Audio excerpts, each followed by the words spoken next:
England had survived war. But survival did not mean peace. For more than 30 years, noble families had slaughtered one another in a brutal struggle for the English throne. Brothers fought brothers, fathers buried sons, kings rose only to fall. Across the kingdom, loyalty changed as quickly as fortune. One day a nobleman could kneel before a king. The next, he could watch that king's severed head mounted on a city gate. England had become exhausted. The fields had not stopped growing wheat, and merchants still crossed the roads of London, but beneath the surface the kingdom was broken. Trust had disappeared. Great noble houses armed themselves like private armies. Every lord feared betrayal. Every ruler feared rebellion. And above all, one terrifying question haunted England. Who truly deserved the crown? Because for decades, kings had claimed legitimacy through blood, yet blood itself had become the problem. The House of Lancaster, the House of York, both branches of the same royal family, both claiming England, both willing to kill for it. History would remember this conflict as the War of the Roses, a civil war so destructive that it nearly destroyed medieval England itself. And when the dust finally settled, no one expected salvation to come from a young exile with a weak claim to the throne. A man few believed could survive. A man who had spent much of his life running from death. His name was Henry Tudor, and against all expectations, he would build one of the most powerful dynasties in English history. But hidden within the victory of House Tudor was a quiet fear that would never disappear. A fear so powerful that it would shape every marriage, every execution, every betrayal, and every war that followed. Because from the very beginning, the Tudors feared one thing more than enemies. They feared extinction. A kingdom built on blood. To understand the Tudors, we first have to understand the world they inherited. 15th century England was a kingdom deeply wounded by instability. The roots of the crisis stretched back generations. England had once dreamed of greatness abroad. Kings had fought glorious wars in France. English armies had marched beneath banners of conquest. Victories had created legends, but glory faded. The long struggle known as the 100 Years' War slowly collapsed into humiliation. England lost most of its territories in France. Military defeat weakened royal authority. Noble factions turned inward. And when weak kings ruled weak kingdoms, ambitious men began to dream dangerous dreams. No king embodied this tragedy more than Henry VI. Gentle, deeply religious, and painfully unsuited for power, Henry ruled during one of England's most dangerous moments. He was not cruel, he was not ambitious, but he was weak, and weakness in medieval politics could be fatal. Even worse, Henry VI suffered periods of mental collapse, leaving the kingdom leaderless at critical moments. Power began drifting into the hands of rival nobles.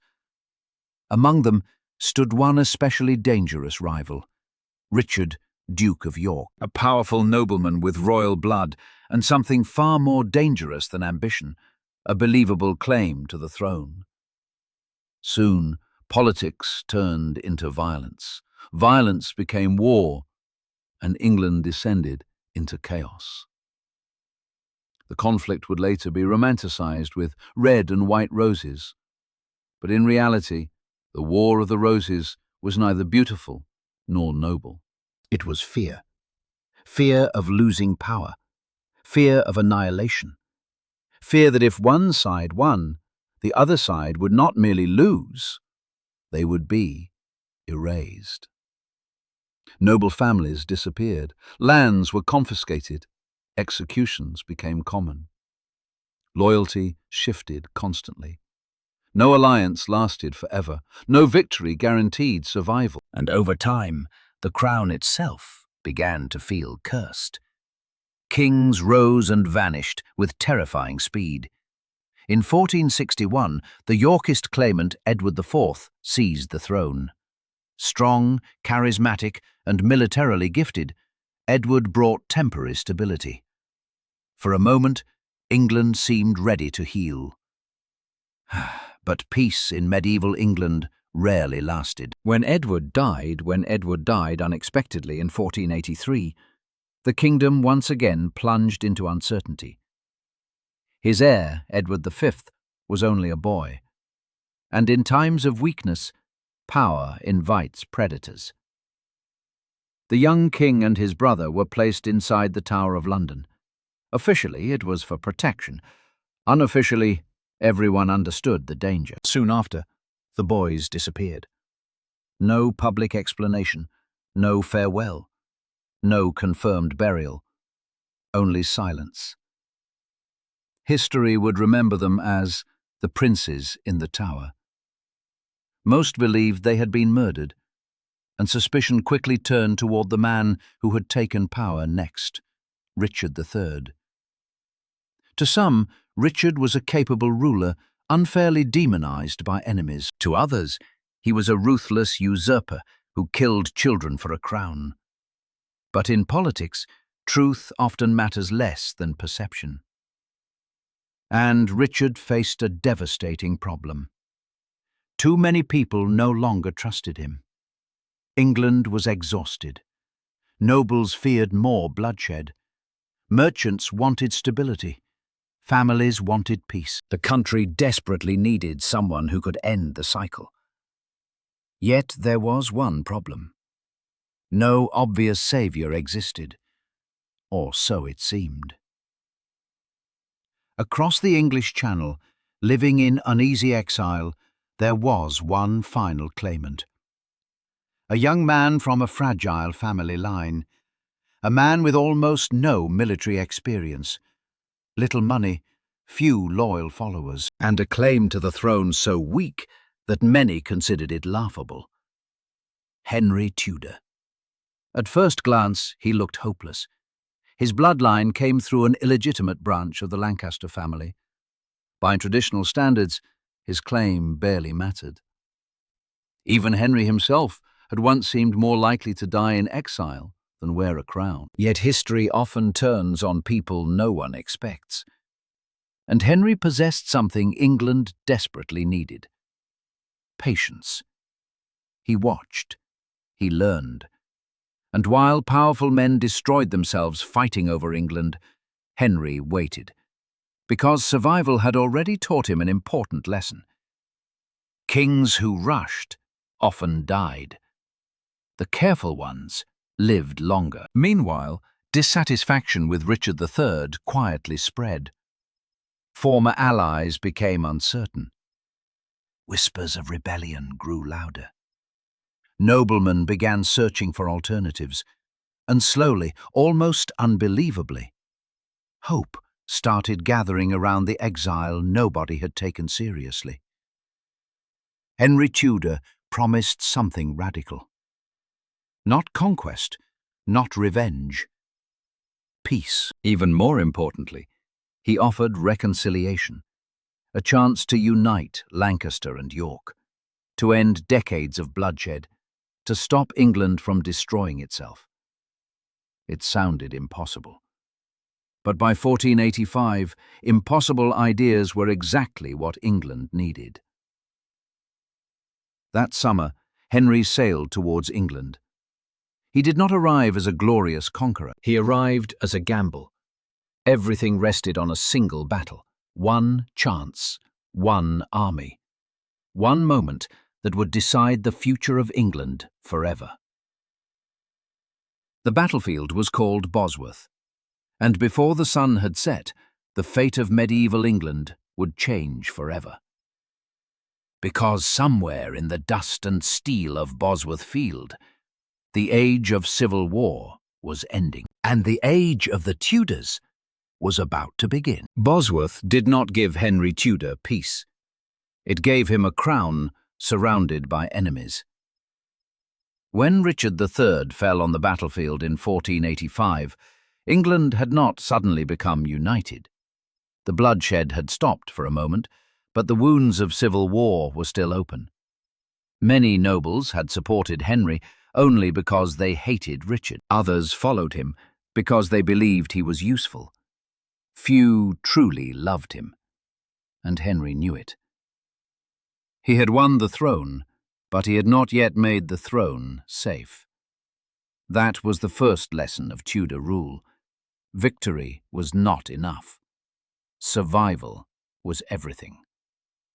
Henry VII understood this better than almost any king before him. He was not a warrior hero like Edward IV. He was not a glamorous prince. He was cautious, calculating, suspicious, and patient. He had spent years in exile, learning that powerful men could smile while planning betrayal. Now, as king, he ruled like a man who expected danger behind every door. His first problem was legitimacy. Henry's claim to the throne was weak. Everyone knew it.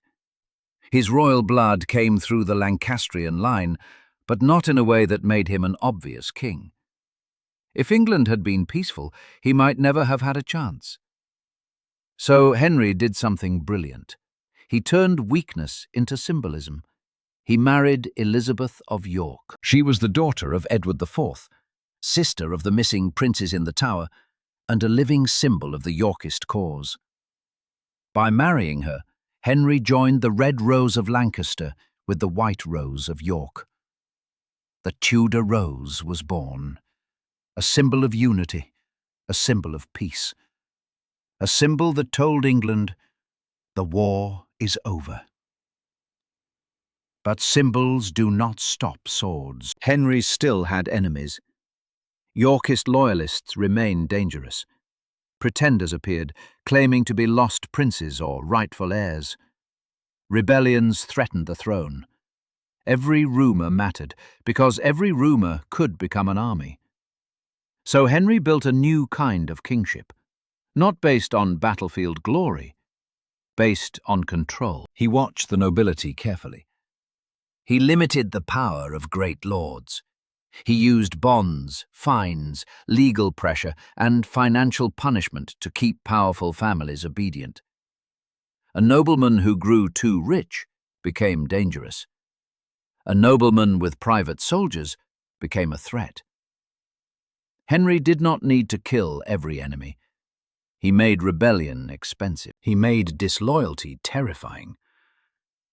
And slowly, England began to change.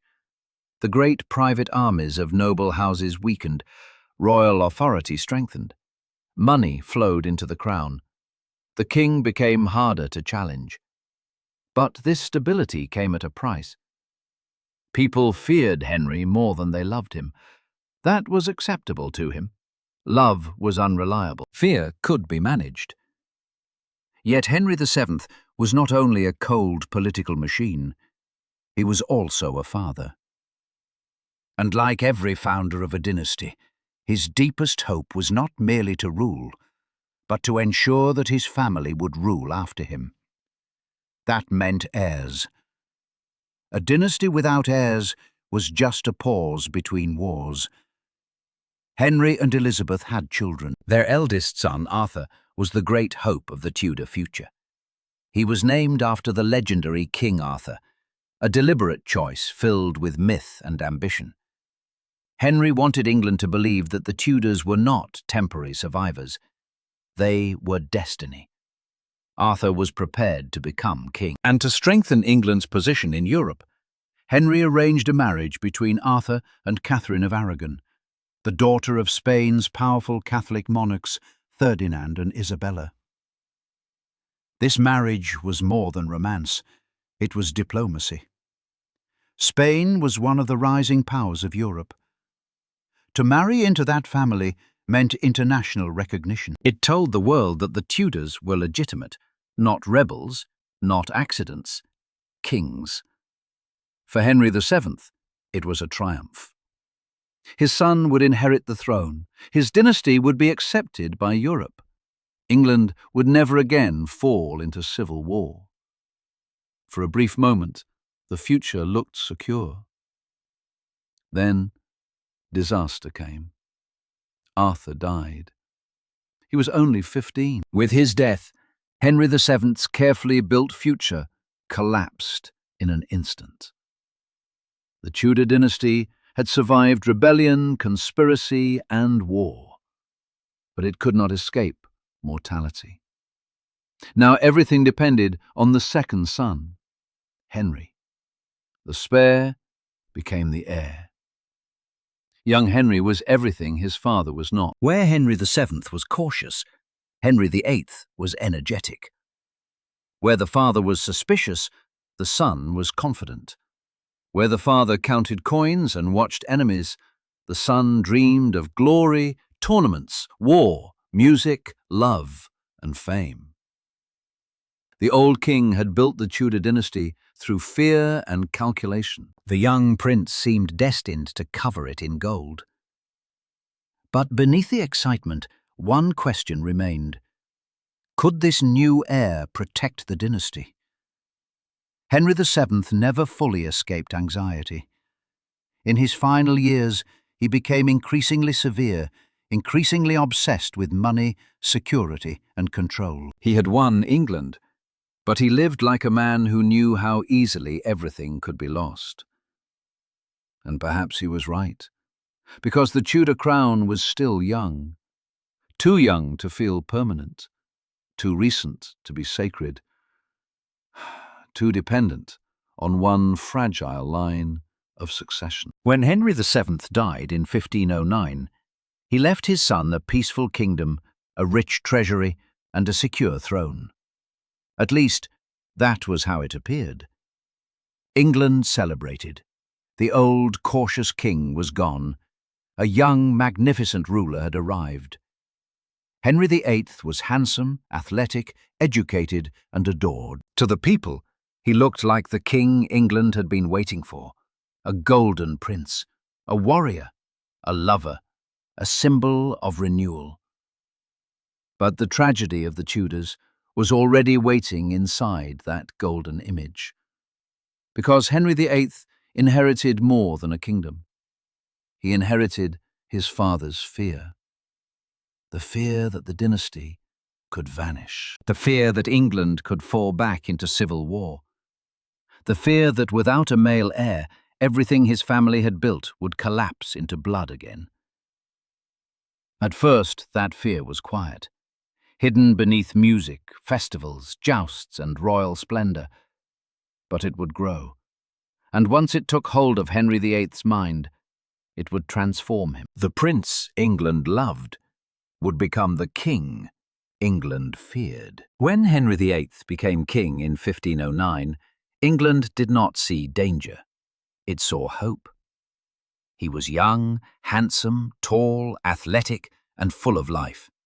He rode horses with confidence, fought in tournaments, danced, sang, played music, spoke several languages, and surrounded himself with scholars, poets, priests, and warriors. To the people of England, Henry seemed like the opposite of his father. Henry VII had been cold. Henry VIII was radiant. Henry VII had counted money. Henry VIII spent it. Henry VII had ruled through suspicion. Henry VIII wanted glory.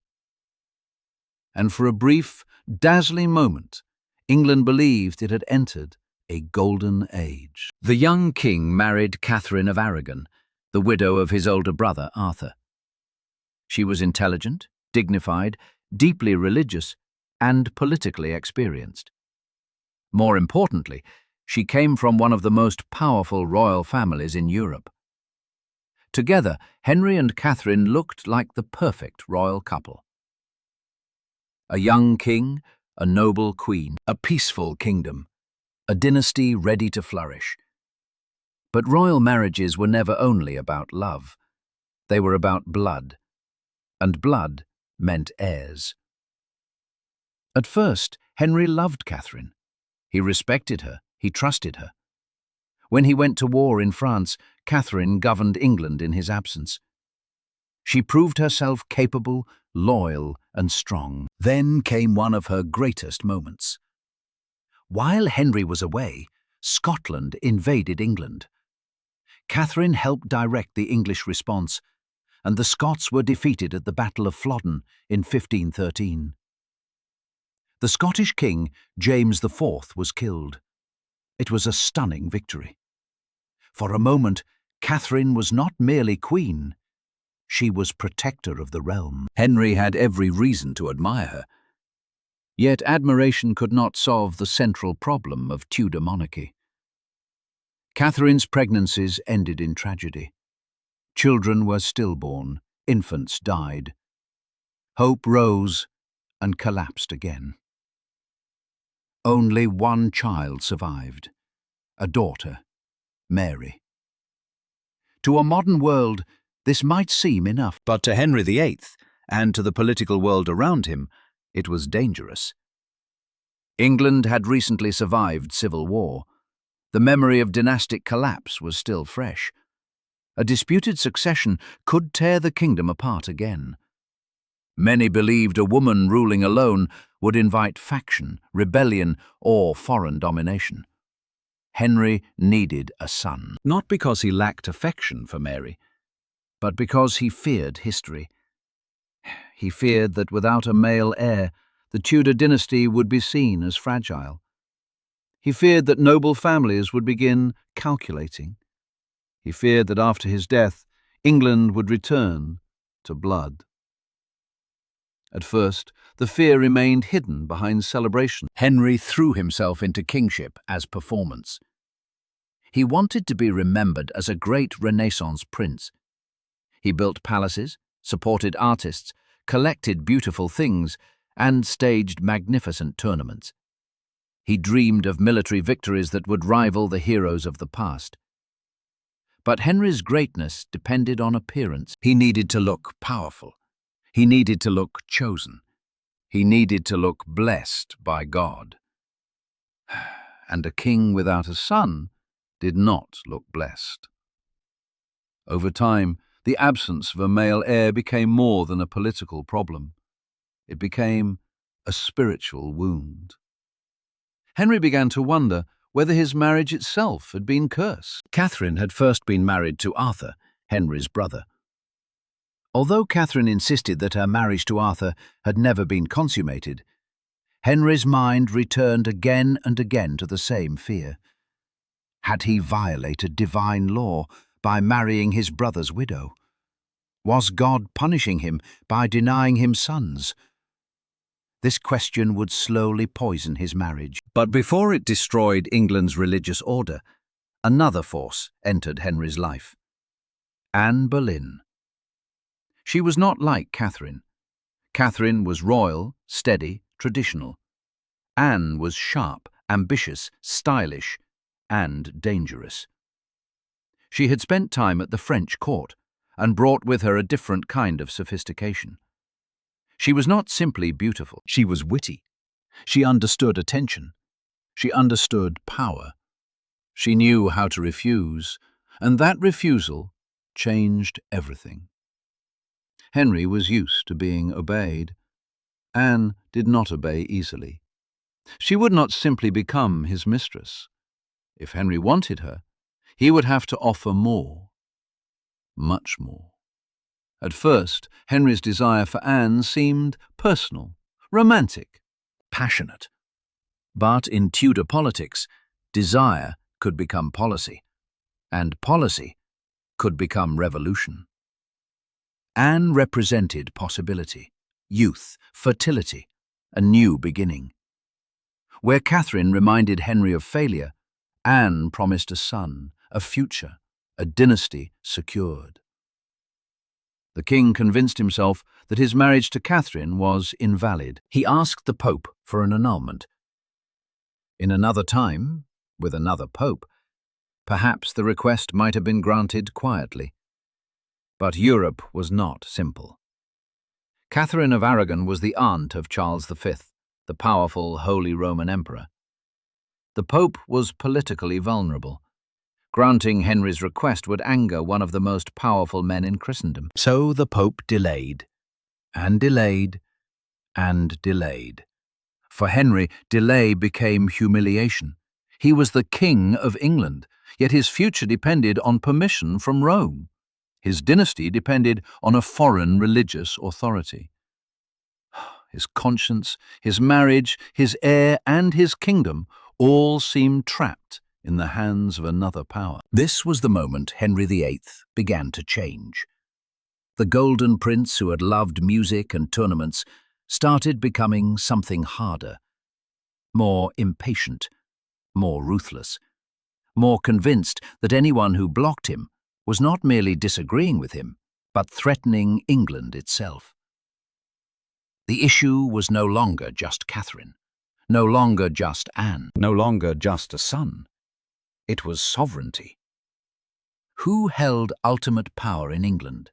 The Pope or the King? Henry's private crisis became a national crisis. His marriage became a battlefield. His desire became a political earthquake.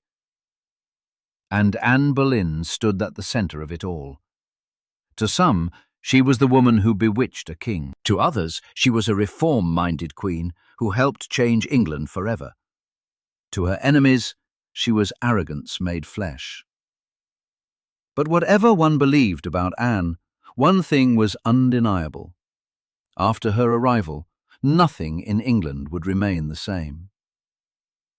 The old world began to crack. The king's conscience turned against Rome. The queen's dignity turned into resistance. The court divided into factions. Priests, nobles, ambassadors, and servants all watched as Henry's obsession grew stronger. He had once wanted glory in battle. Now he wanted freedom from his own marriage. And he would get it, no matter the cost. Because by this point, Henry had convinced himself that the future of England depended on one thing.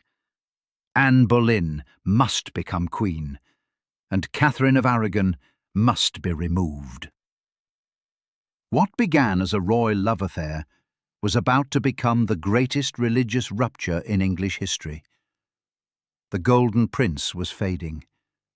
The dangerous king was awakening. Catherine of Aragon did not fall quickly. That was what made Henry's crisis so dangerous. If Catherine had been weak, she might have disappeared quietly. If she had been unpopular, England might have accepted her removal without resistance. If she had lacked powerful relatives, Rome might have granted Henry what he wanted. But Catherine was not weak. She was not hated. And she was not alone. She was the daughter of Spain's legendary Catholic monarchs, Ferdinand and Isabella. She had been raised in a world of war, diplomacy, faith, and royal duty. She understood that queens were not merely wives. They were symbols, and Catherine was determined not to surrender her symbol. To Henry, the marriage had become a problem.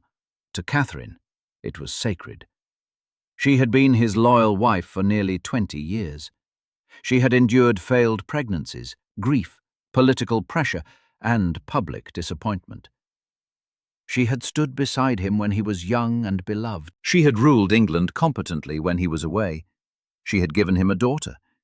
And now, because she had not produced a living son, Henry wanted to erase her. But Catherine refused to be erased. She insisted that her first marriage to Arthur had never been consummated. Therefore, her marriage to Henry was valid.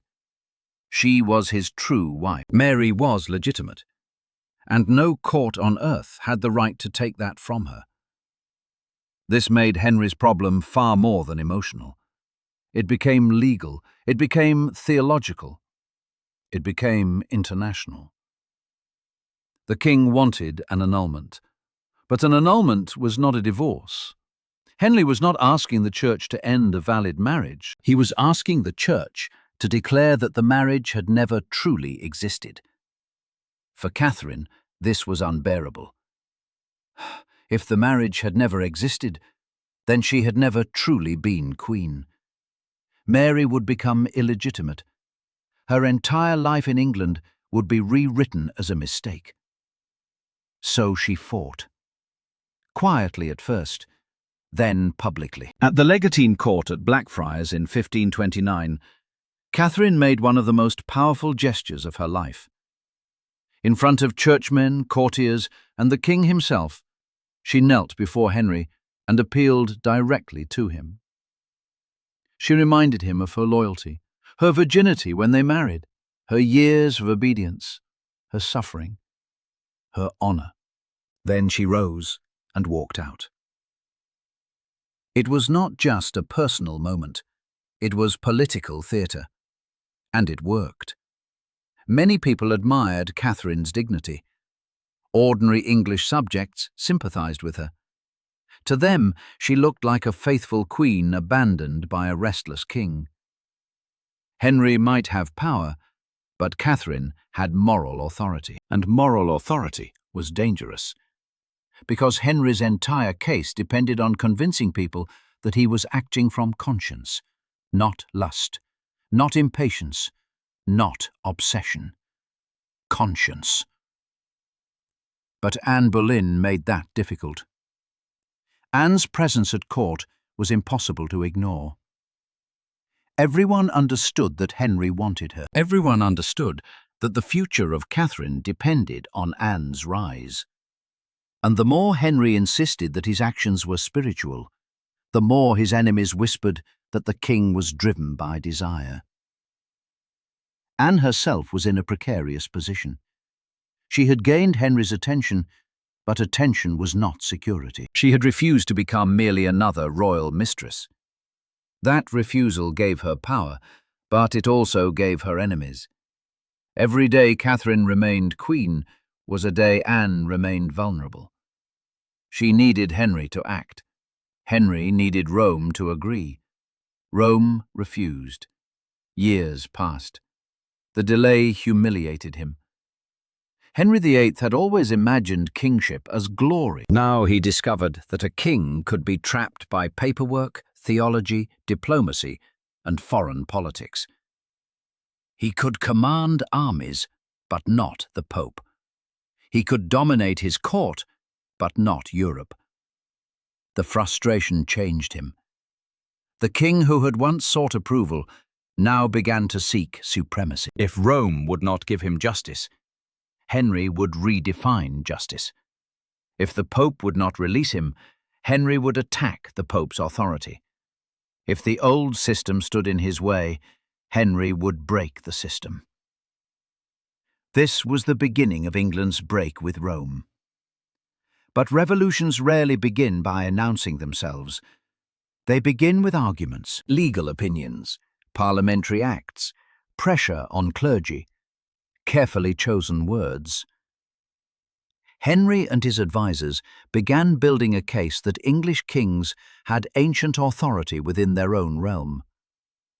The church in England, they argued, should not be controlled by a foreign bishop. The king was not merely a political ruler, he was the supreme protector of his kingdom, under God. This argument was explosive.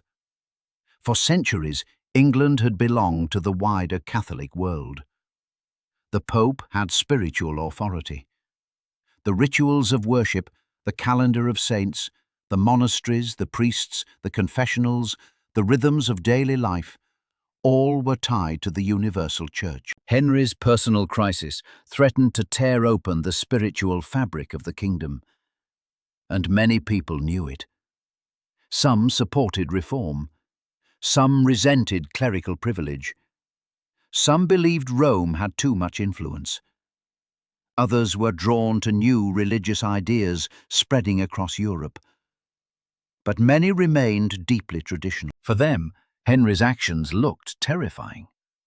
A king was touching sacred things, and once sacred things were politicized, no one could know where it would end. At the center of the storm stood Thomas Wolsey. For years, Wolsey had been Henry's most powerful minister. A cardinal, diplomat, administrator, and political genius, he had risen higher than almost any churchman in England. He served the king with extraordinary ability. But he failed at the one task Henry cared about most. He could not secure the annulment. And in Henry's court, failure was fatal. Wolsey fell from power. His fall sent a message. No servant, however brilliant, was safe if he failed the king's will. In Wolsey's place rose new men, most importantly, Thomas Cromwell. Cromwell was not a nobleman of ancient blood. He was practical, intelligent, ruthless, and legally brilliant. He understood that Henry's desire could be transformed into a revolution through Parliament. Where Wolsey had tried to work within the old church system, Cromwell helped build a new one. Step by step, England moved away from Rome. The clergy were pressured. Parliament was used to redefine authority. The king's supremacy was asserted, and eventually, the impossible became reality. Henry's marriage to Catherine was declared invalid. Anne Boleyn was crowned queen. England had crossed a line from which it could not easily return. For Henry, this was triumph. For Catherine, it was devastation. She was separated from court, stripped of her position, and denied the title of queen.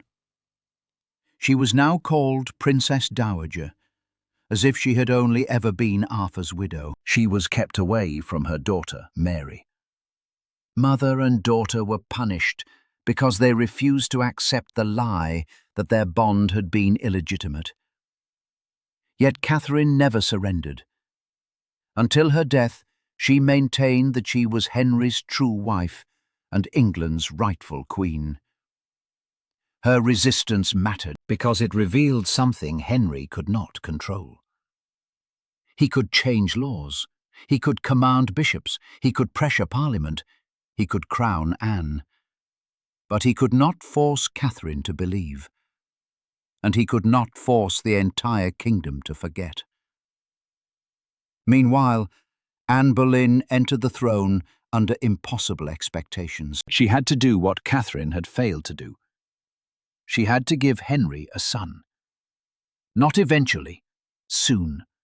Because Henry had not broken with Rome, humiliated a queen, divided his court, endangered his soul, and shaken Europe merely to marry again. He had done it to secure the Tudor dynasty. Anne understood this. Her enemies understood this. England understood this. Everything now depended on her womb. For a moment, hope returned.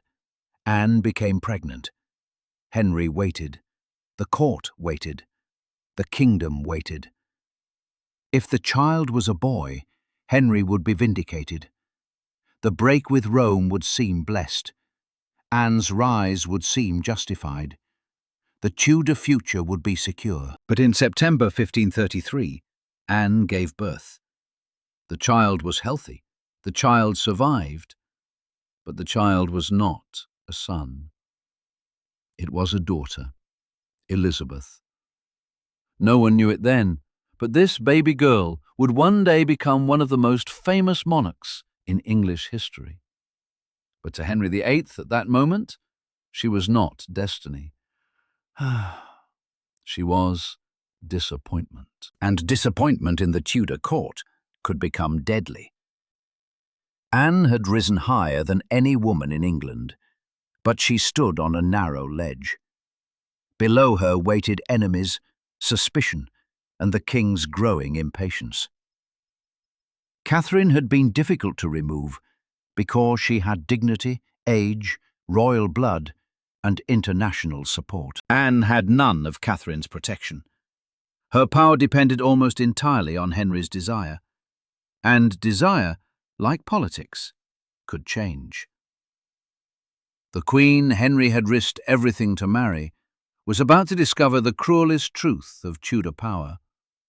The person who raises you highest can also destroy you fastest. Anne Boleyn had won. She had become queen. She had broken the old order. She had helped change the religious future of England. And yet, From the moment the crown touched her head, the countdown had already begun. Because in the Tudor court, power was never permanent. It was conditional, and Anne's condition was painfully simple. Give the king a son. Everything else was secondary. Her intelligence, her political instincts, her influence, a role in reform. None of it mattered as much as one thing: an heir. For a brief moment after Elizabeth's birth, Henry remained hopeful. Queens often produced daughters before sons. There was still time. Anne was young. The dynasty could still be secured. But Henry VIII had become increasingly impatient. He had gambled everything on Anne. He had broken with Rome, humiliated Catherine, divided England, defied Europe. And now, the reward he wanted most still remained beyond his reach. The pressure surrounding Anne became unbearable. Her enemies watched closely. The conservative nobility hated her influence. Supporters of Catherine blamed her for England's suffering. Religious traditionalists saw her as the woman who had shattered the unity of the Church.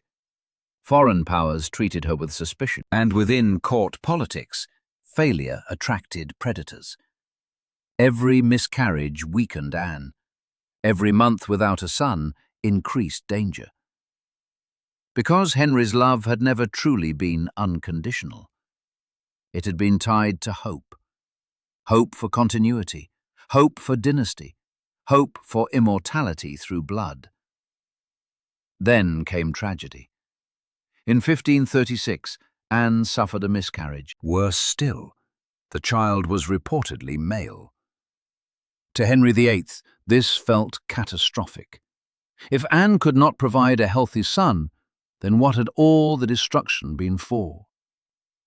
His conscience had been weaponized, his kingdom transformed, his first marriage destroyed, and still no prince. At almost the same moment, another event changed the emotional balance of Henry's world. Catherine of Aragon died. For years, Catherine had remained a living reminder of Henry's past. Her existence complicated everything. She had represented legitimacy, memory, resistance. Now she was gone. In theory, Anne should have become safer. Instead, she became more vulnerable. Because Catherine's death removed a political obstacle. And once obstacles disappear, kings begin reassessing their desires. Henry had begun noticing another woman, Jane Seymour. She was quiet where Anne was sharp, gentle where Anne argued, obedient where Anne challenged. Anne had once fascinated Henry because she resisted him. Now resistance exhausted him. Years of political crisis had changed the king. The young prince who loved wit and flirtation had become heavier, angrier, and more suspicious. A terrible jousting accident in 1536 left Henry badly injured, possibly worsening both his physical condition and temperament. Pain became constant, mood swings deepened, and fear grew stronger. Always fear. Fear that he would die without a son. Fear that England would collapse again. Fear that history would repeat itself. By now, Henry no longer viewed marriage emotionally. Marriage was strategy.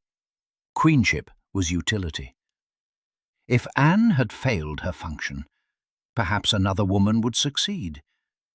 But Tudor politics rarely allowed peaceful endings. A queen who merely faded into obscurity could remain dangerous.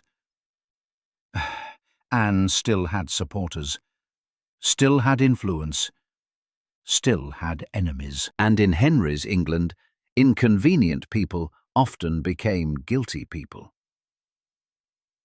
What happened next remains one of the darkest controversies in Tudor history. Anne Boleyn was accused of adultery. Not only adultery, treason, incest, conspiracy against the king. The accusations were explosive. Several men, including Anne's own brother, George Boleyn, were arrested. Confessions appeared. Trials followed. Executions loomed. Even then, many suspected the charges were fabricated, or exaggerated, or politically convenient. Modern historians continue debating details, but one truth remains impossible to ignore. The speed was terrifying. Only a few years earlier, Henry had shattered England to marry Anne. Now the machinery of the state moved quickly to destroy her. This was Tudor power at its coldest. Affection could become suspicion overnight. Love could become treason. On May 15th, 1536, Anne stood trial. The outcome had already been decided. She was condemned. 4 days later, Anne Boleyn walked towards execution. Unlike ordinary traitors, she was granted an unusual mercy. Henry ordered a skilled swordsman from France rather than the traditional English axe. Perhaps it was kindness, perhaps guilt, perhaps practicality.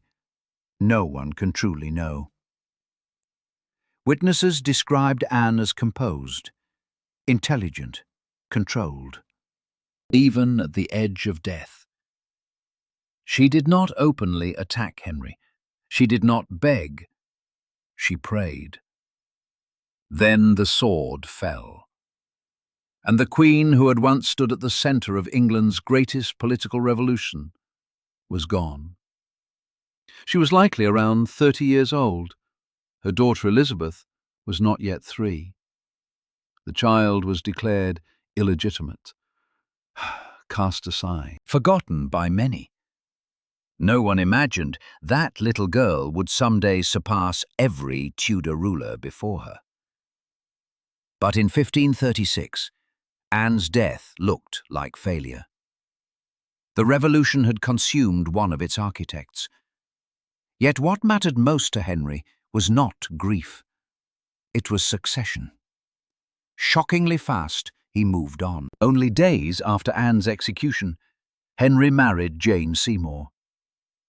To outsiders, the speed felt brutal. To Henry, it felt necessary. Time was dangerous. Kings aged, dynasties weakened. He still lacked the thing he wanted most, a son. And so England watched in disbelief as one queen died and another immediately took her place. The message was unmistakable. No one mattered more than the Tudor future. Not Catherine, not Anne, not memory, not love. Only survival. Yet Anne's death changed something profound inside England. People had tolerated political maneuvering. They had accepted royal marriages. But the execution of a queen felt different. If even a crowned queen could fall this quickly, who was safe? Fear deepened inside the court. Courtiers became cautious. Friends became liabilities. Silence became survival. Because Henry VIII was changing again. The king who once sought admiration now increasingly inspired terror. And terrifying kings often become isolated. Still, fortune briefly seemed to reward Henry's ruthlessness. Jane Seymour became pregnant. For the first time in years, hope returned. The entire kingdom waited. Priests prayed. Nobles calculated. Europe watched. If Jane delivered a son, perhaps all the suffering would finally seem worthwhile. Perhaps history would forgive Henry. Perhaps the dynasty would survive. In October 1537, Jane gave birth. At last, a prince, Edward. The Tudor heir Henry had spent decades searching for. Church bells rang, celebrations erupted, England rejoiced. The dynasty seemed secure. Henry finally had his son. But Tudor victories never arrived without tragedy. Jane Seymour died shortly after childbirth. The king had gained the future and lost the woman who delivered it. For perhaps the first time in years, Henry truly mourned. Jane, unlike Catherine or Anne, became idealized in memory. The queen who gave him everything, the queen who succeeded. Yet even now, Henry's deepest fear had not vanished, because dynasties built around one child remain fragile. And England had learned long ago, fragile dynasties bleed. The king finally had his prince, but securing a son was not the same thing as securing the future. Henry VIII finally had a son. But peace did not return. For years, England had been reshaped around one royal obsession: the need for a male heir. Catherine had been cast aside. Anne had been executed. The church had been broken from Rome. The court had learned to fear the king's desire. And now, at last, Prince Edward existed. A living Tudor boy, a future king, the answer to decades of anxiety. But Henry's fear did not disappear. It changed shape. Because one son was not security. One son was vulnerability. If Edward died, the dynasty would again face uncertainty. If Henry died before Edward matured, factions would fight to control the child. If religion remained divided, succession could become civil war. So Henry VIII did not become calmer. He became more controlling, more suspicious, more absolute. The birth of Edward should have ended the crisis. Instead, it exposed how much damage the crisis had already done.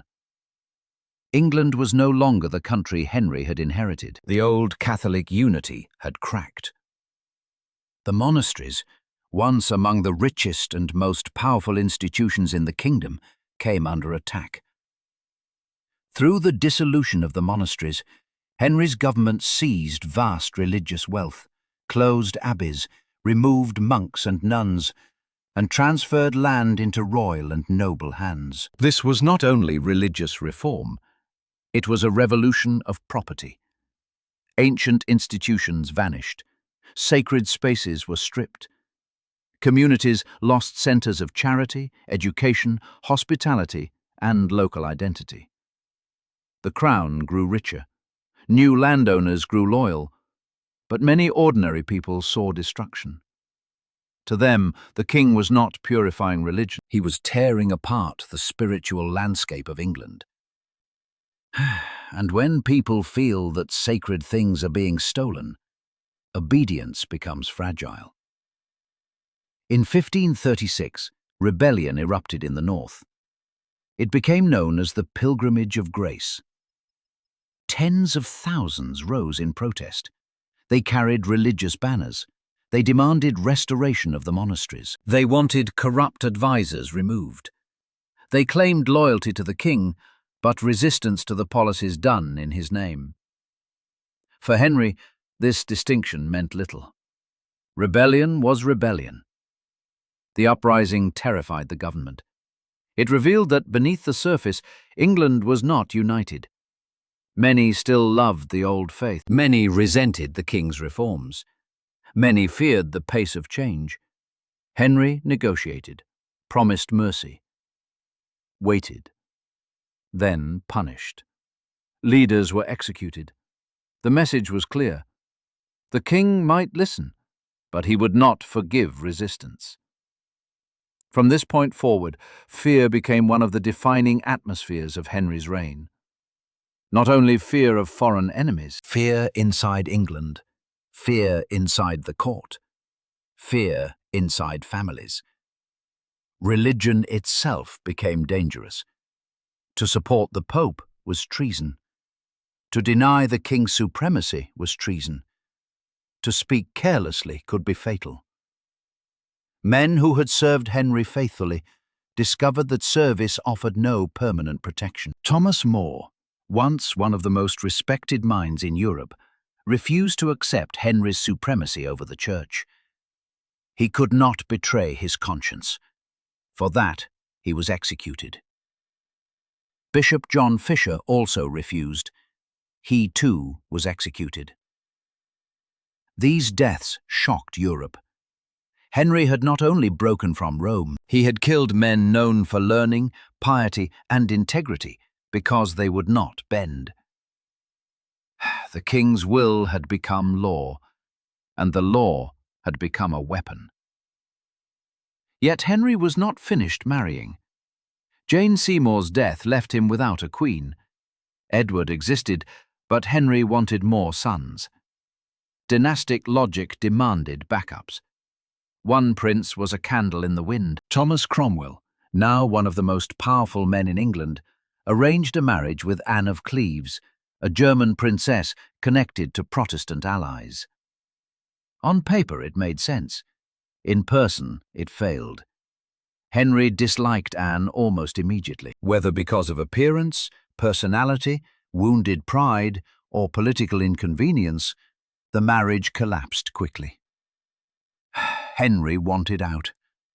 Anne wisely cooperated. She accepted an annulment and survived. That survival says much about Tudor politics. Anne of Cleves lived because she did not resist. Catherine resisted and was humiliated. Anne Boleyn became dangerous and was destroyed. Anne of Cleves stepped aside and was rewarded with comfort. In Henry's court, dignity could kill you. Compliance could save you. But someone had to pay for the failure. That someone was Cromwell. For years, Thomas Cromwell had served as the architect of Henry's revolution. He had helped turn the king's personal crisis into institutional transformation. He had used Parliament, law, finance, and fear to remake England. But like Wolsey before him, he discovered the fatal rule of Henry's service. No achievement could protect you from one great failure. Cromwell fell. He was accused of treason and heresy, then executed. The machine he had helped build consumed him. Henry then married Catherine Howard. She was young, perhaps too young for the aging king. For Henry, she seemed to restore lost vitality. He showered her with affection. For a moment, the old hunger for romance returned.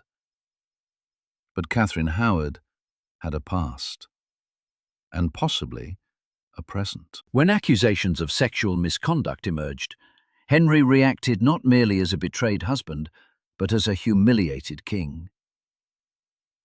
The wound was psychological. By now, Henry's body had declined. His old athletic image was gone. Injury, pain, weight, and illness had transformed him. The Golden Prince had become a massive, suffering, unpredictable monarch. To be mocked as an old man deceived by a young wife was unbearable. Catherine Howard was executed in 1542. Another queen dead. Another marriage turned to blood. Another reminder that intimacy near Henry VIII could be fatal. His final wife, Catherine Parr, survived because she understood caution. Intelligent and reform-minded, she came dangerously close to religious conflict with conservative forces at court. At one point, her enemies nearly destroyed her. But she managed to reconcile with Henry by presenting herself as obedient, humble, and loyal. She survived the king. Few close to Henry could say the same. By the final years of his reign, Henry VIII had become a figure of immense contradiction. He had strengthened royal power. He had made England independent from Rome. He had expanded the authority of monarchy.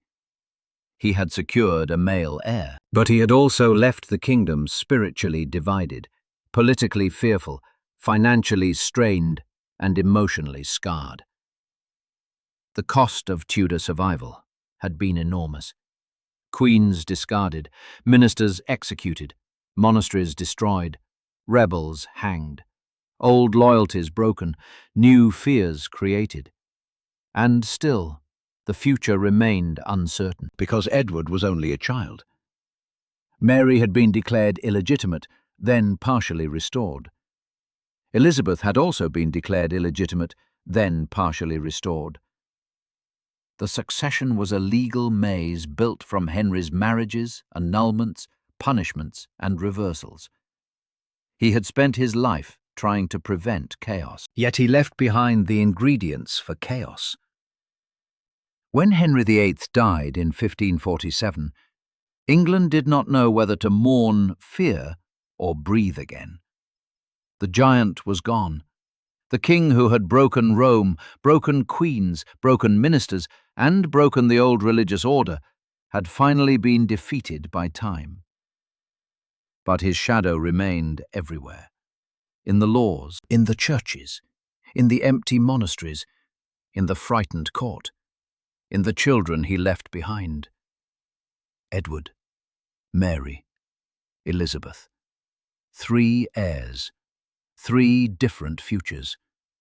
3 versions of England waiting to fight for the soul of the kingdom. Henry VIII had wanted one thing above all: to secure the Tudor dynasty. Instead, he left his children a crown surrounded by unresolved wars. Not wars of armies yet, wars of legitimacy, wars of religion, wars of memory, wars of inheritance. The father was dead, but the fear he created lived on. And now that fear would pass to a boy king too young to control the storm. Edward VI inherited the throne before he was old enough to understand the full weight of it. He was only 9 years old, a child wearing the crown of a kingdom his father had violently transformed. To Henry VIII, Edward had been the answer, the precious son, the male heir, the proof that the Tudor dynasty could survive. But now that boy stood at the centre of England's most dangerous question. Could a child control the kingdom Henry VIII had broken? The answer was no. Edward was king in name, but power belonged to the men around him. And those men understood something Henry VIII had always feared. A child king creates opportunity. Whoever controlled Edward could shape England. The first dominant figure was Edward Seymour, Duke of Somerset, the boy king's uncle. As Lord Protector, Somerset ruled in Edward's name. He presented himself as guardian of the young king and reformer of the realm. But England was unstable. Religious conflict deepened. Economic hardship spread. Enclosures angered common people. Prices rose. Old certainties vanished. And the English Reformation, which under Henry had often been political and uneven, now moved in a more openly Protestant direction. Edward himself was deeply Protestant. Even as a child, he was serious, educated, and religiously committed. He was not like the explosive Henry VIII. He did not rule through appetite or romance. His energy was colder, more doctrinal, more focused on faith. Under Edward's reign, English worship changed dramatically. Images were attacked. Traditional rituals were removed. Latin services gave way to English. The Book of Common Prayer reshaped religious life. For reformers, this was purification. For traditional believers, it was devastation. The religion of their parents and grandparents was being dismantled before their eyes. And once again, England discovered that changing religion from above could provoke fury from below. In 1549, rebellion erupted. In the West Country, people rose against the new prayer book. They wanted the old religion restored. They wanted familiar rituals, familiar language, familiar sacred rhythms. This was not simply nostalgia. It was identity. For many ordinary people, religion was not an abstract doctrine. It marked time, death, marriage, harvest, sin, forgiveness, and community. When the government changed worship, it changed the emotional structure of life itself. The rebellion was crushed, bloodily. That same year, Kett's rebellion exploded in Norfolk, driven by anger over land, enclosure, and social injustice. Somerset's government appeared overwhelmed. He had tried to rule as protector of the people while also serving elite power. In the end, he satisfied neither. His enemies moved against him. Somerset fell. And once again, Tudor politics revealed its pattern. The person closest to royal power became the first sacrifice when crisis came. After Somerset, John Dudley, Duke of Northumberland, rose to dominance. He was more practical, more controlled, more ruthless. Under him, the Protestant Reformation continued with greater discipline. The government stabilized somewhat, but everything still depended on Edward. And Edward was fragile. The tragedy of Edward VI was that he represented the future everyone had wanted. But his body could not carry the burden placed on him. Henry VIII had destroyed marriages, churches, ministers, and lives to produce a son. But no king can command health. Edward became ill. At first, perhaps, the court hoped he would recover. But as his condition worsened, the old Tudor fear returned with full force. Succession. If Edward died, who came next? By law, the next heir was Mary, Henry VIII's eldest daughter. But Mary was Catholic. If she became queen, the Protestant reforms of Edward's reign might be reversed. The men who had driven religious change could lose everything. Their power, their wealth, perhaps even their lives. After Mary came Elizabeth. But Elizabeth's status was complicated too. Both Mary and Elizabeth had once been declared illegitimate. Henry's final succession settlement restored them to the line, but the scars remained. To Protestant reformers around Edward, Mary was not just a sister, she was a threat. A return to Rome, a reversal of everything they believed God demanded. So Edward and his advisers attempted something dangerous. They tried to change the succession. They chose Lady Jane Grey. Jane was young, educated, Protestant, and connected to the Tudor bloodline through Henry VII's younger daughter. To Edward's faction, she offered continuity without Catholic reversal. But politically, the plan was fragile. Mary had stronger legitimacy. She was known to the people. She was Henry VIII's daughter, and in monarchy, blood mattered. When Edward VI died in 1553, he was only 15. The boy who had been born to save the Tudor dynasty left no heirs of his own. Henry VIII's dream had failed. The precious son was gone, and England was once again thrown into uncertainty. Lady Jane Grey was proclaimed queen, but the kingdom did not rally to her. Mary acted quickly. She gathered support. Nobles switched sides. The public recognized her claim. The attempt to exclude her collapsed. Jane's reign lasted only 9 days. 9 days. Then Mary entered London in triumph. For many, it seemed like justice. The wronged daughter had returned. The child Catherine of Aragon had fought for was finally queen. But Mary carried wounds deeper than England understood. She had seen her mother humiliated. She had been declared illegitimate. She had been pressured to deny her own identity. She had watched her father break the church she loved, and now, at last, power was in her hands. Mary did not merely inherit a throne. She inherited decades of pain. And pain, when crowned, can become dangerous. When Mary I entered London in 1553, England celebrated. Crowds cheered, church bells rang. After years of uncertainty, the rightful daughter of Henry VIII had reclaimed the throne. The failed attempt to place Lady Jane Grey on the crown had collapsed quickly, and for many people, Mary's victory felt legitimate, almost inevitable. At last, Catherine of Aragon's daughter had justice. At last, the wrongs of the past seemed ready to be corrected. But celebrations can hide storms. Because Mary Tudor did not come to power as a blank slate. She came carrying memory.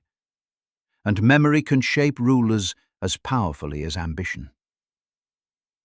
Mary had spent much of her life humiliated. She had watched her mother cast aside, watched her father declare her illegitimate, watched servants forced to treat her as lesser, watched England abandon the Catholic faith she believed was sacred.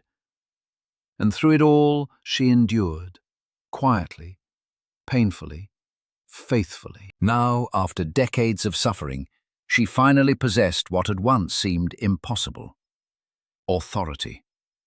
And Mary believed she knew exactly how England had gone wrong. Her father had broken from Rome. Her brother's advisers had deepened Protestant reform.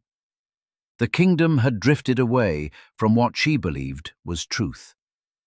To Mary, religion was not politics. Religion was salvation. Souls mattered. Eternity mattered. Error endangered not just kingdoms, but heaven itself. And so Mary began trying to reverse the Reformation. At first, many accepted this. England had never been fully Protestant. Large parts of the population remained attached to Catholic traditions. Familiar rituals returned. Churches changed again. Latin services reappeared. Rome regained influence. For some, this felt comforting.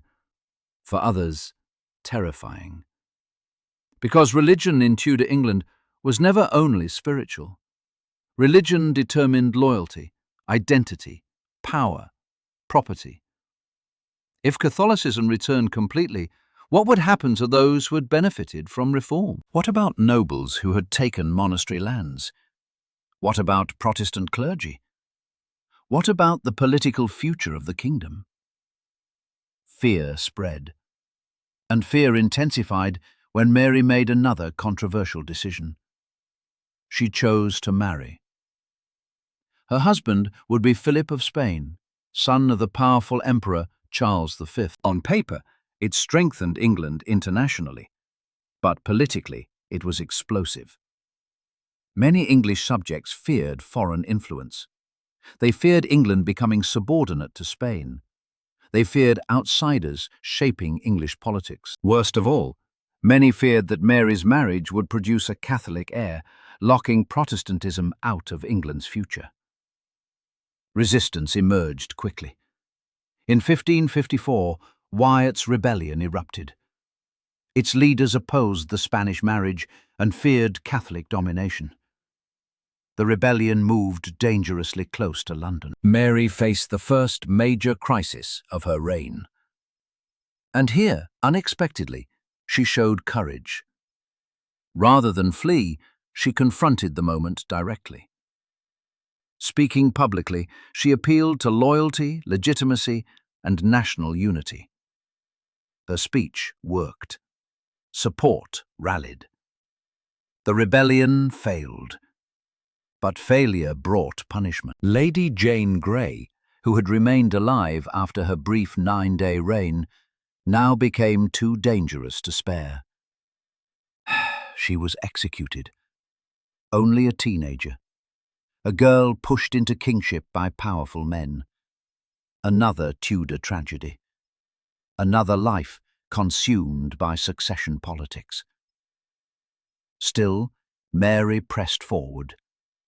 She wanted stability. She wanted Catholic restoration. She wanted an heir. And perhaps more than anything, she wanted vindication. Because if she produced a son, history would justify her suffering. The Tudor line would continue through Catherine of Aragon's blood. The humiliation of her childhood would finally mean something. Then came hope. Mary appeared pregnant. The kingdom waited. Preparations began. Rooms were prepared for childbirth. Expectations spread. Europe watched. A Catholic prince could reshape England permanently. But no child arrived. Months passed. Still nothing. Eventually, the truth became unavoidable. There was no baby. Perhaps illness. Perhaps a phantom pregnancy. Perhaps desperate hope mistaken for reality. Whatever the explanation, the emotional damage was immense. Mary was devastated. The Queen, who had endured humiliation her entire life, once again faced disappointment. And time was running out. She was aging. No heir existed. England remained divided. And Protestant resistance did not disappear. Instead, it hardened. Then came the decision that would define her forever. Mary turned toward persecution. Under her reign, hundreds of Protestants were executed for heresy. Men, women, preachers, ordinary believers. Many were burned alive. To Mary, this punishment had logic. Heresy endangered souls.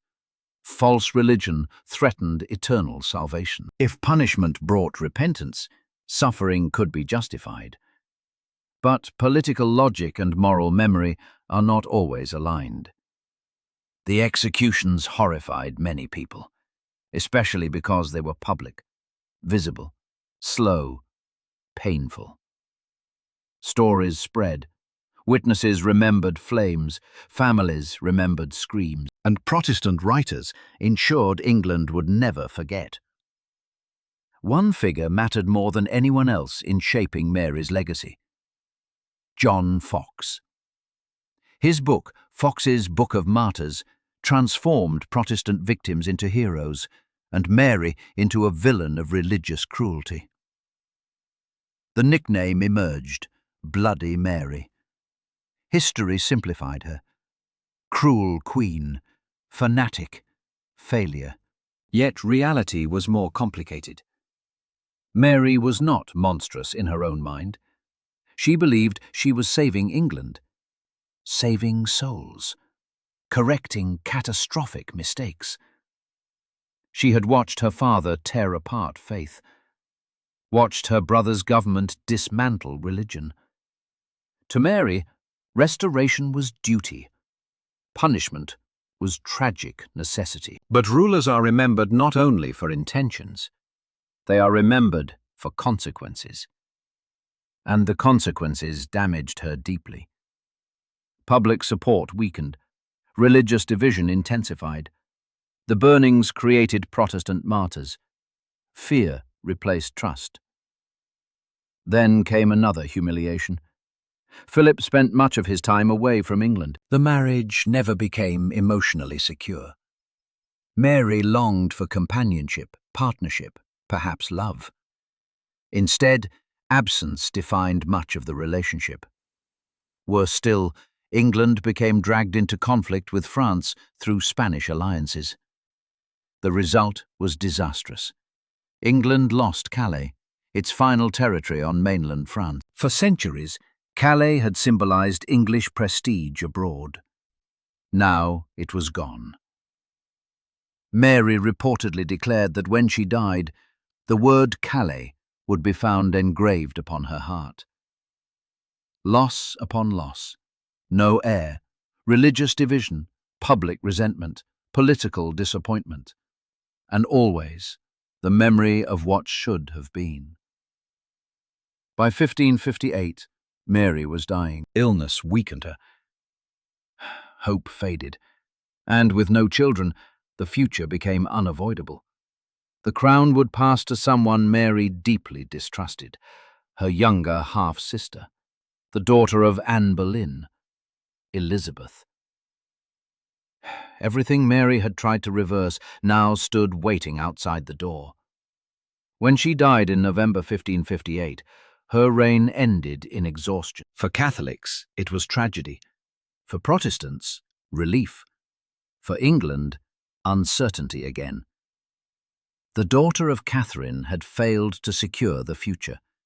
And now the daughter of Anne, the child once declared illegitimate, was about to inherit the kingdom.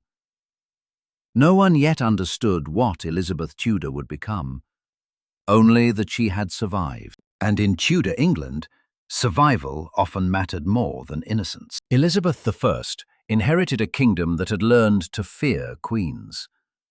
Her mother, Anne Boleyn, had been executed. Her sister Mary had died hated by many of her Protestant subjects. Lady Jane Grey had worn the crown for 9 days and lost her head. In Tudor England, female power was never simple. It was questioned, watched, judged, feared. And now Elizabeth, the daughter once declared illegitimate, stood at the centre of England's future. She was 25 years old when she became queen in 1558. Young, intelligent, cautious, and already shaped by danger. Elizabeth had survived too much to be naive. She had seen how quickly court politics could destroy a person. She had seen religion turn families into enemies. She had seen marriage become a weapon. She had seen the crown raise people to glory, then send them to death. So Elizabeth learned the most important lesson of Tudor survival. Never give others too much power over your fate. Her first challenge was religion. England was exhausted by religious reversal. Henry had broken from Rome. Edward had pushed Protestant reform. Mary had restored Catholicism. Now Elizabeth had to decide what England would be. If she moved too far Protestant, Catholics might rebel. If she moved too far Catholic, Protestants would feel betrayed. If she moved too quickly, the kingdom could fracture again. So Elizabeth chose survival through balance. Her religious settlement restored England's break from Rome and established a Protestant national church, but with enough moderation to avoid immediate total collapse. It did not satisfy everyone. It could not, but it gave England something it desperately needed: a framework, a way to stop bleeding. For Elizabeth, faith mattered, but political stability mattered too. She understood that a ruler could not govern a kingdom permanently at war with itself. Yet religion would never fully disappear as a threat. Catholic Europe did not simply accept Elizabeth. To many Catholics, she was illegitimate, the daughter of Anne Boleyn, the product of Henry's unlawful marriage, a Protestant queen ruling a kingdom that should return to Rome. And there was another woman with a claim, Mary, Queen of Scots. Catholic, royal, charismatic, dangerous. Mary Stuart became the shadow hanging over Elizabeth's reign. As long as she lived, Catholic plots had a focus. Foreign powers had an alternative. English rebels had a name to whisper. Elizabeth knew the danger. But she also knew the horror of executing an anointed queen. Her entire life had been shaped by the violence of Tudor politics. She hesitated to create a precedent that could one day justify rebellion against herself. So Mary, Queen of Scots, became both prisoner and threat. A living crisis. Year after year, plot after plot. The longer Elizabeth ruled, the clearer one thing became. She was brilliant at survival. But survival required loneliness, and nowhere was this clearer than in the question of marriage. From the beginning, everyone expected Elizabeth to marry. A queen should marry. A queen should produce heirs. A queen should bind England to an alliance. A queen should place a man beside her to help rule. That was the expectation. Elizabeth refused to be trapped by it. She entertained suitors. She used marriage negotiations diplomatically. She allowed foreign princes and English nobles to hope, but she never surrendered. Why? Because Elizabeth understood what marriage had done to the Tudor women before her. Catherine of Aragon had been discarded because she failed to produce a son. Anne Boleyn had been executed after losing Henry's favour. Jane Seymour died giving Henry his heir. Catherine Howard was destroyed by accusation and sexual politics. Mary I's marriage to Philip of Spain had made England fear foreign domination. For Tudor women, marriage was never safe. It was political exposure. Elizabeth would not allow a husband to become her master. She would not allow childbirth to endanger her body. She would not allow foreign influence to dominate England. She would not share the crown. Instead, she created a new identity, the Virgin Queen, married not to a man, but to England. It was political theatre, but it worked. Elizabeth turned a weakness into mythology. Her unmarried state, which could have looked like failure, became sacred symbolism. She became mother of the nation, bride of the kingdom, a ruler whose body belonged not to dynasty, but to England itself. Yet the paradox was brutal. By refusing marriage, Elizabeth protected her power. But by refusing heirs, she endangered the Tudor future. The same fear that had haunted Henry VIII returned in another form. Who would inherit the throne? Elizabeth never answered clearly, and by refusing to name a successor, she kept factions from forming too openly. But she also kept England suspended in uncertainty. Still, her reign produced a kind of glory no Tudor before her had achieved. The arts flourished, English identities strengthened, London grew in energy and ambition. Explorers crossed oceans, privateers challenged Spanish power. Writers, sailors, merchants, spies and courtiers all helped shape the image of an England rising. Yet behind the golden image lay danger. Catholic plots continued, foreign invasion threatened. Mary, Queen of Scots, remained a symbol for Elizabeth's enemies. Eventually, after years of imprisonment and conspiracy, Mary was implicated in plots against Elizabeth. The pressure became impossible. Elizabeth signed the death warrant. In 1587, Mary, Queen of Scots, was executed. It was one of the most consequential decisions of Elizabeth's reign. A queen had killed a queen. Catholic Europe was outraged. Spain, already hostile, now moved closer to war. And the storm came in 1588, the Spanish Armada. To England, it felt like an existential threat. A great Catholic power crossing the sea to crush the Protestant queen, to overthrow Elizabeth, to return England to Rome. The danger was real, but Elizabeth understood the power of performance. At Tilbury, she appeared before her troops and delivered one of the most famous moments of royal image-making in English history. She presented herself as both woman and king, fragile in body, but royal in courage. The message was clear: England would not kneel. The Armada failed. Weather, English tactics, Spanish misfortune, and strategic failure combined to destroy the invasion. England celebrated. Elizabeth became legend. The Queen, who had survived plots, rebellion, religious war, and foreign invasion, now seemed almost chosen by destiny. But legends can hide decay. The later years of Elizabeth's reign were not simply golden.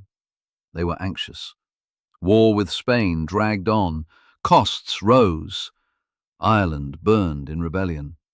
Favourites at court competed for influence. The Queen aged, and still there was no heir. The dynasty that had begun with Henry VII's desperate need for legitimacy now approached its end through Elizabeth's refusal to continue the bloodline. It was both triumph and tragedy. Elizabeth had preserved her authority by avoiding the traps that destroyed other Tudor women. But in doing so, she ensured that the Tudor name would die with her. As she grew older, the court became increasingly aware of mortality. The question that had haunted every Tudor reign returned one final time. Who comes next? Elizabeth had spent her life mastering uncertainty. But no ruler can negotiate with death forever. The Virgin Queen had saved her throne. She had saved her independence. She had helped create a myth of England that would outlive her. But she could not save the Tudor dynasty. The defeat of the Spanish Armada made Elizabeth immortal. At least, that was how England wanted to remember it. A Protestant queen standing against the greatest Catholic empire in Europe. A smaller kingdom resisting invasion. A nation saved by courage, weather, and the sea. The story was perfect. Too perfect. Because while the Armada's failure became one of the defining legends of Elizabeth's reign, it did not end England's dangers. Spain was weakened, but not destroyed. War continued. Money drained away. Ireland remained unstable. Religious tensions survived beneath the surface.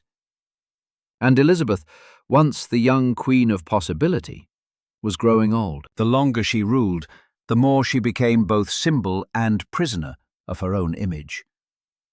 She had created the myth of the Virgin Queen, the Mother of England, untouched, unmarried, uncontrolled. But myths demand sacrifice. Elizabeth could not age like an ordinary woman. She could not show weakness like an ordinary ruler. Her face, body, voice, clothing, and public appearances all became part of political theatre. She had to look eternal, because the moment she looked mortal, England would remember the question she had spent decades avoiding. Who comes after her? Around her, a new generation of courtiers rose. They had not known the terror of Henry VIII directly. They had not seen Anne Boleyn fall. They had not lived through the same emotional scars that shaped Elizabeth's caution. They were ambitious, impatient, hungry for favour. And among them, one man became especially dangerous. Robert Devereux, Earl of Essex. Young, charismatic, reckless and proud, Essex represented everything Elizabeth both admired and feared. He was bold, he was flattering. He wanted glory, he wanted power. But Elizabeth had survived by never allowing affection to become surrender. Essex did not understand the full danger of testing her. He pushed too far. His military failures damaged his reputation. His impatience turned into resentment. His resentment became rebellion. In 1601, Essex attempted to raise London against the Queen's government. It failed almost immediately.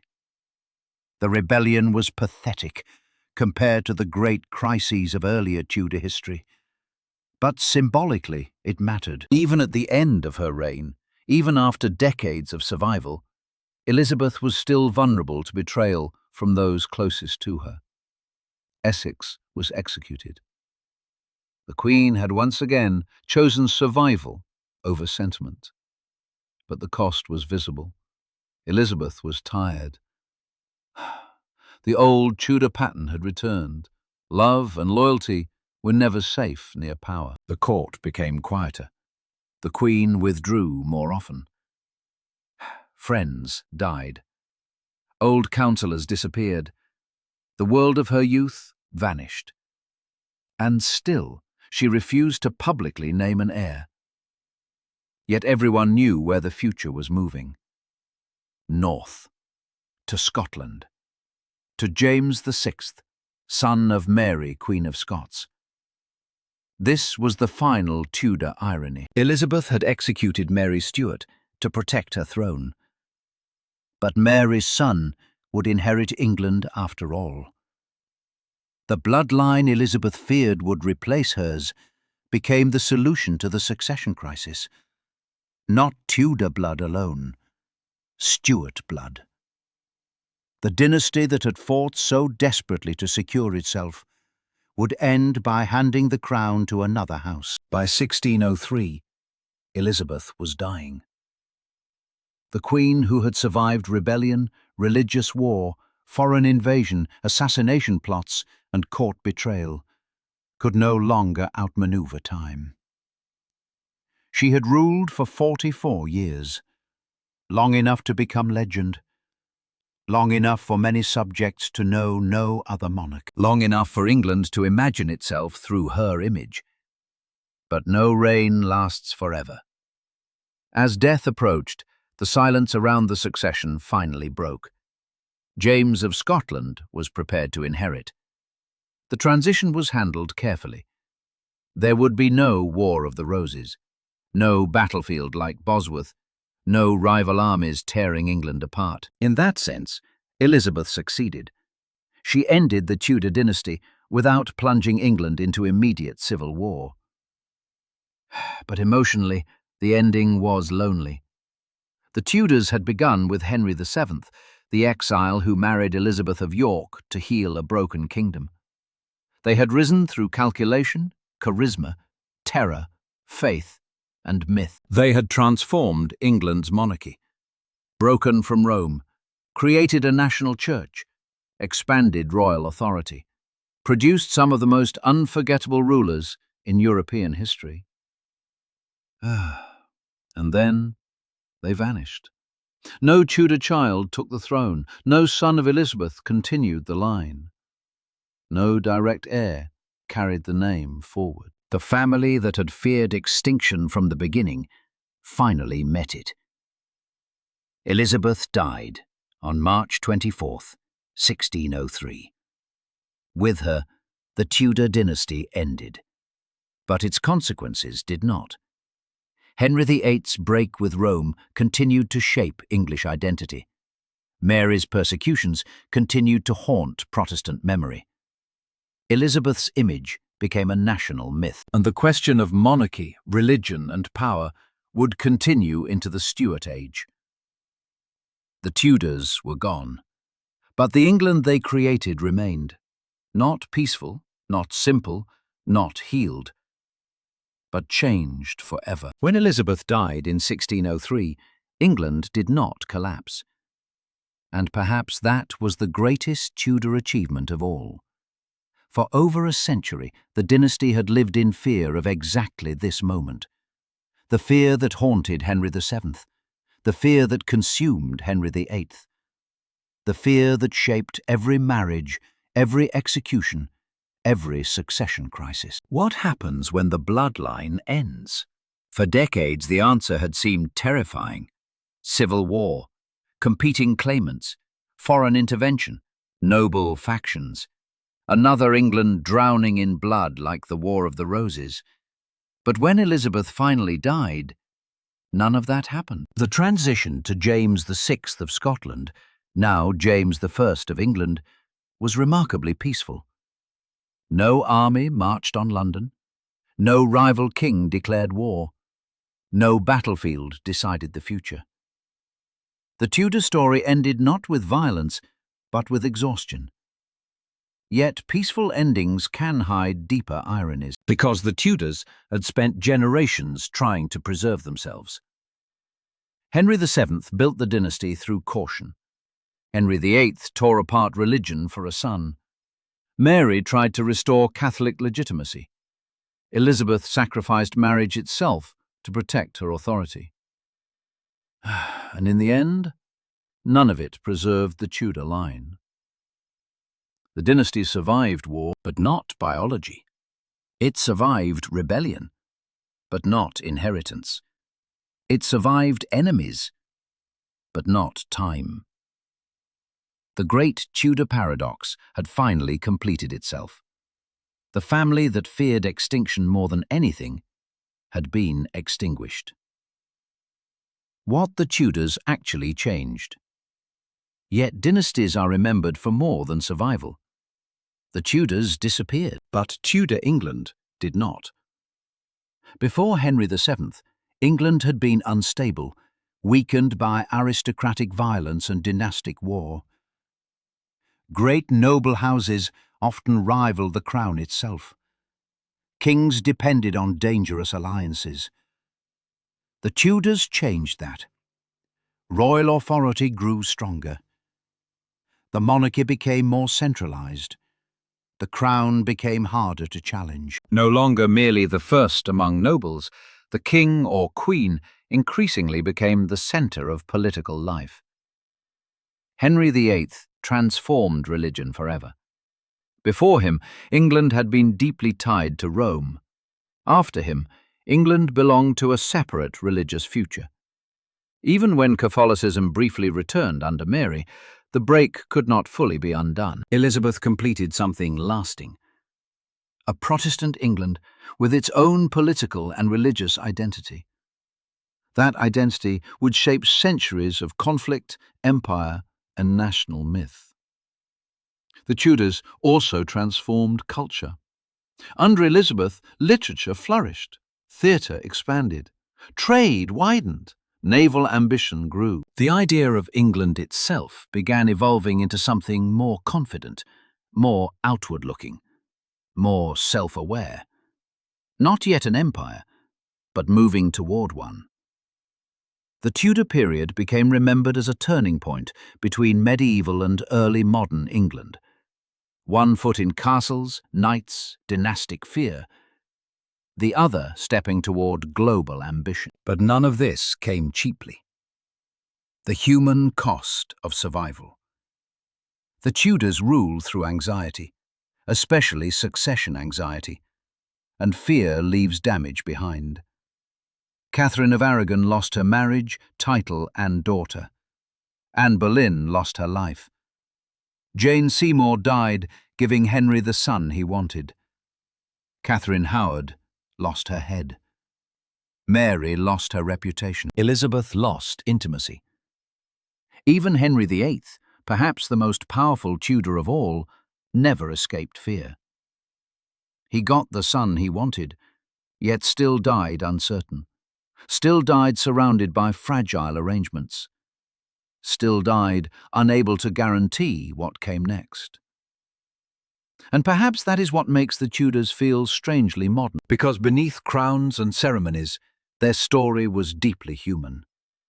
Fear of failure, fear of mortality, fear of being forgotten, fear that everything built with sacrifice could vanish.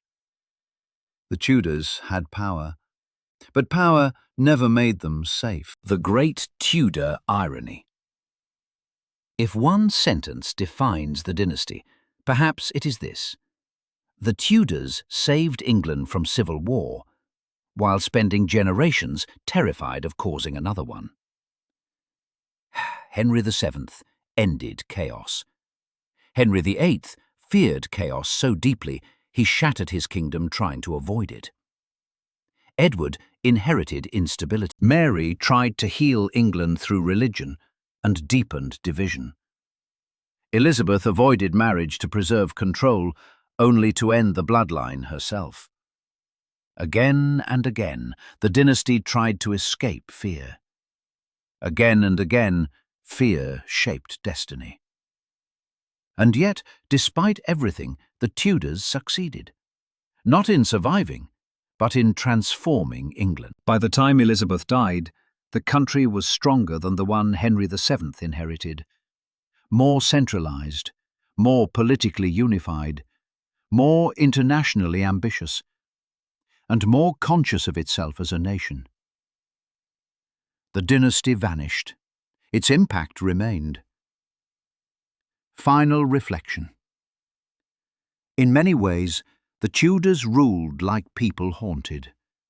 Haunted by memory, haunted by succession, haunted by legitimacy, haunted by the violence that had created their crown. Perhaps that is why their story still feels alive centuries later. Because it was never only about kings and queens. It was about survival, about how fear changes people, about how power isolates, about how families can become prisons. And about one uncomfortable truth history repeats again and again. Sometimes the things people fear most are the very things they create. The Tudors feared extinction, and through obsession, sacrifice, violence and control, they walked toward it anyway. But long after the dynasty disappeared, England still carried their shadow. In its churches, its monarchy, its politics, its myths.